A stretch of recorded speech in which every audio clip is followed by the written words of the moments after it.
kalimat indah ya, ajining rogo soko busono kan seperti itu. Jadi berharganya seseorang itu bisa dilihat dari cara berpakaiannya. Bincang makna, bincang-bincang seputar agama. Assalamualaikum warahmatullahi wabarakatuh. Waalaikumsalam warahmatullahi wabarakatuh. Alhamdulillah, salatu wassalamu ala rasulillah wa ala alihi wa sahbihi wa man wala. Kita kembali lagi bersama kami, yaitu di acara Bincang Makna, bincang-bincang seputar agama. Kita bersama Ustadz Abu Hamzah Al-Maduri. Gimana antum kabarnya, Ustaz? Alhamdulillah sehat, Mas. Alhamdulillah. Kemarin kegiatannya gimana? Lancar? Kegiatan alhamdulillah lancar, safar-safar lancar. Sekarang alhamdulillah sudah mulai kondusif keadaan di jalan, dan kita berharap kedepannya semakin membaik keadaan negeri kita secara umum ya, Mas. Gimana sama efek PPKM ini, Ustaz? Dari pemerintah? Efek dari segi apa? Dari segi semuanya kan, di jalanan, keuangan. Ya otomatis semua tidak seperti dulu ya. Jadi ketika kita dibatasi ruang gerak segala macam, otomatis kita harus adaptasi dengan keadaan yang baru, keadaan yang tidak sama seperti sebelumnya. Dan ini sudah Allah takdirkan, kita harus terima. Nah, kita memang harus bersabar saja. Nah, di samping itu kita juga itu harus selalu menjaga protokol, seperti kita memakai hand sanitizer, mencuci tangan, dan juga menuruti protokol-protokol kesehatan dari pemerintah. Insya Allah sebagai langkah ikhtiar. Nah, jadi kita di sini sekarang menyinggung atau juga membahas tentang outfit. Ini biasanya untuk anak-anak muda, outfit yang bagaimana sih, Ustaz? Saya sebagai anak muda ini saja. Outfit yang sesuai syariat Islam itu bagaimana, Ustaz? Jadi bismillah, Islam itu sebenarnya mudah, Mas ya. Mudah, dan dia datang bukan untuk menghancurkan apa yang sudah ada sebelumnya. Asalkan itu tidak bertentangan dengan nilai-nilai apa yang dibawa oleh syariat itu sendiri. Jadi kalau kita bicara outfit, Islam hanya memberikan tuntunan batasan dan rambu-rambu yang khusus membahas tentang batasan aurat itu sendiri ya. Kalau model, Allah alam itu tidak dijelaskan harus model seperti apa, tidak.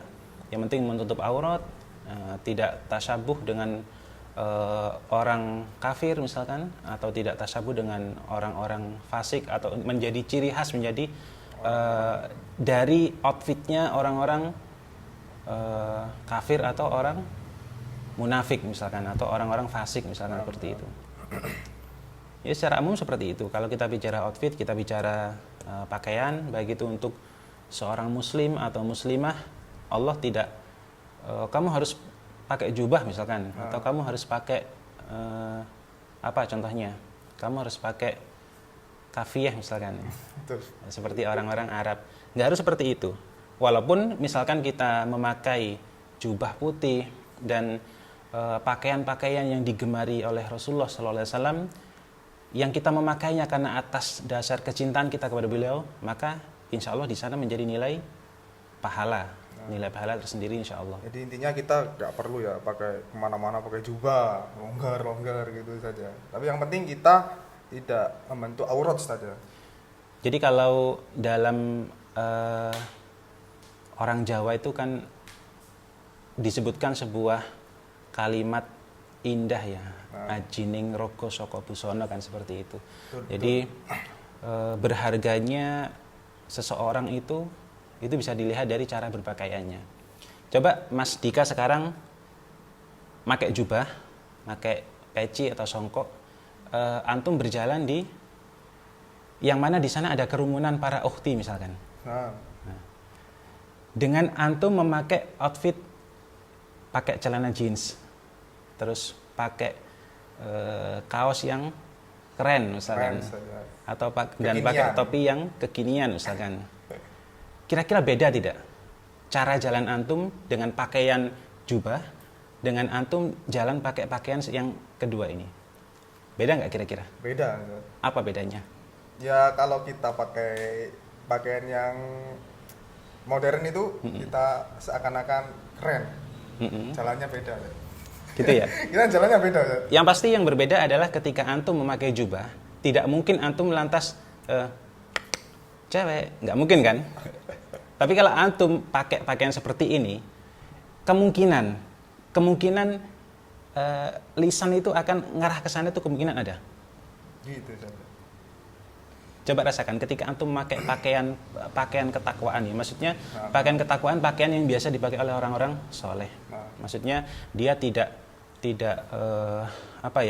dia tidak menunjukkan sesuatu yang glamor, ya, sesuatu yang menunjukkan ini loh aku sebagai orang kaya misalkan.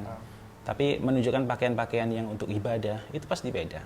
Nah, ini sebenarnya pembahasan yang lain ya dari topik kita tentang aurat. Cuma memang pakaian itu akan membawa karakter seseorang. Ketika kita biasa memakai pakaian jubah misalkan, atau seorang wanita memakai gamis lebar, pasti dia akan berbeda ketika seorang wanita memakai pakaian yang ala kadarnya, bahasanya seperti itu. Karena itu akan membawa karakter pada dirinya. Jadi kalau seperti Ana ini nggak apa-apa ya, Ustaz, ya? Tidak mengapa, insya Allah tidak Ustaz, ya? mengapa. Mubah, Ustaz, ya? Karena apa? Karena sekali lagi Allah tidak pernah bahasanya ya, tidak pernah ini loh pakaian syar'i itu harus modelnya seperti ini, kainnya seperti ini, tidak. Hanya nutup aurat, sedangkan batasan aurat telah dijelaskan oleh Islam sendiri. Laki-laki antara baina surrah wa rukbah ya, antara pusar dan lutut.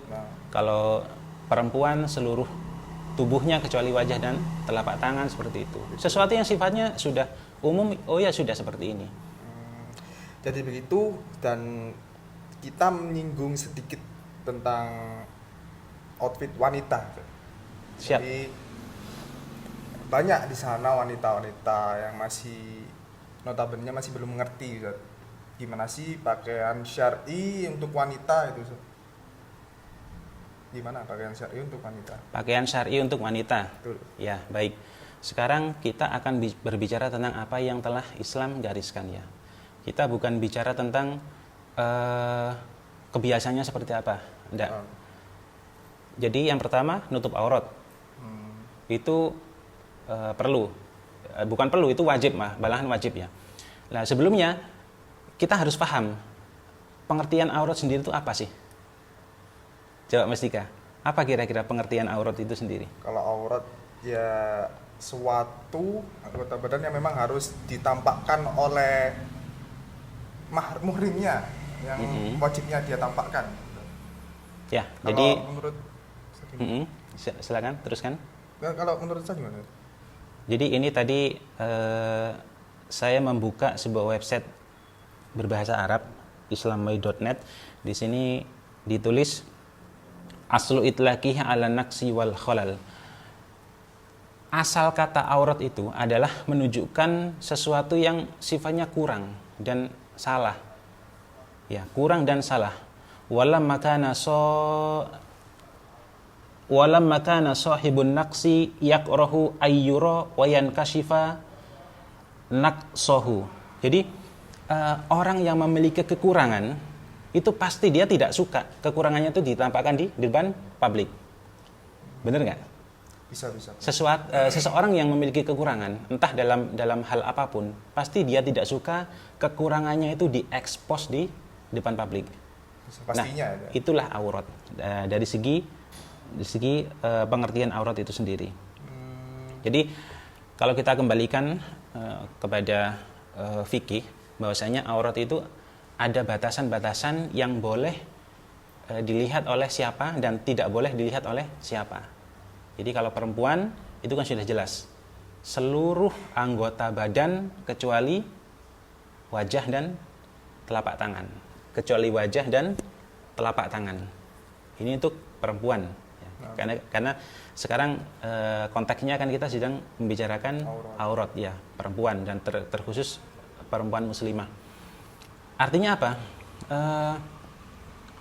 Semua apapun yang bisa menutupi selain itu dan tidak tergolong dia tasyabuh dengan pakaian yang menjadi ciri khas orang-orang kafir atau orang-orang fasik ya, maka silakan pakai secara adat misalkan sebagai orang Jawa misalkan pakai batik bagaimana, nggak apa-apa, silakan tafadhol. Atau pakai sesuatu yang sarung misalkan, nggak masalah. Di beberapa daerah di Indonesia kan ada pakaian adat mereka itu seperti sarung ya. Kalau antum searching di daerah Nusa Tenggara Barat itu ada pakaian adat perempuannya itu ada namanya rimpu. Rimpu itu hijabnya itu seperti sarung, Mas. Nah, kalau antum searching itu hijabnya seperti sarung. Dan konon dibedakan antara yang belum menikah dan sudah menikah. Yang belum menikah dia pakai cadar, kalau sudah menikah dia tidak ada cadarnya. Konon seperti itu. Nah, kita kembali pada fenomena yang terjadi di sekitar kita saat ini. Bahwasanya banyak dari perempuan-perempuan muslimah terutama yang mereka mungkin ya kita husnudzon karena kekurang fahaman tentang pengertian agama atau karena lingkungan yang memang tidak mendukung, maksudnya tidak mendukung untuk mereka itu belajar agama dan lain sebagainya dan hal-hal lainnya, itu sehingga mereka memakai pakaian-pakaian yang kurang lah dari segi syariat, mungkin bisa dibilang kurang ya, kurang memenuhi syarat. Seperti apa? Seperti misalkan terlalu tipis atau bahkan menyerupai kaum laki-laki misalkan, pakaian-pakaian yang menyerupai kaum laki-laki misalkan, dan bahkan mungkin menyerupai pakaian wanita-wanita yang istilahnya fasikoh, wanita yang fasik. Fasik itu maksudnya dia sudah diketahui orang ini suka berbuat dosa-dosa besar dan itu ditampakkan di depan publik seperti itu. Nah, maka sebagai saudara ya, artinya kita sebagai saudara muslim dari mereka, hendaklah kita memberikan pengertian pada mereka dengan cara yang hikmah tentunya, dengan cara yang hikmah, yang pelan, yang sekiranya itu mereka bisa memahami perkataan kita. Karena tidak semua orang itu bisa paham tentang apa yang kita ucapkan, Mas. Betul. Nah, yang jadi PR adalah kita menyampaikan sebuah kebenaran yang mereka itu paham bahasa kita. Ya, tidak hanya sekedar satu arah, wes aku nyampaikan dalil selesai, enggak seperti itu. Banyak ada beberapa orang saya temui mereka tidak paham tentang bahasa kita atau apa yang kita ucapkan. Maka perlu untuk kita dialog dengan mereka. Atau bahkan mungkin kita mengajak mereka untuk istilahnya itu sharing seperti itu. Karena saya yakin kalau kita benar-benar mengakui mereka sebagai saudari, kita tidak akan rela mereka masuk neraka nantinya. Karena sebab kesalahan di masa sekarang ini. Dan kita tahu itu salah. Tapi kita nggak ngomong. Yang penting kita memberi hujah kepada mereka. Lah, beri hujah dengan cara yang hikmah. Hikmah itu bagaimana? Hikmah itu kita paham kapan ngomongnya harus lembut, kapan harus agak banter, kapan harus ngegas. Ya, berarti kita harus tahu gimana cara kita beritahu orang-orang yang kita cintai seperti ibu kita, adik kita, sepupu kita mungkin sama tante-tante kita biasanya. Makna bincang-bincang seputar agama.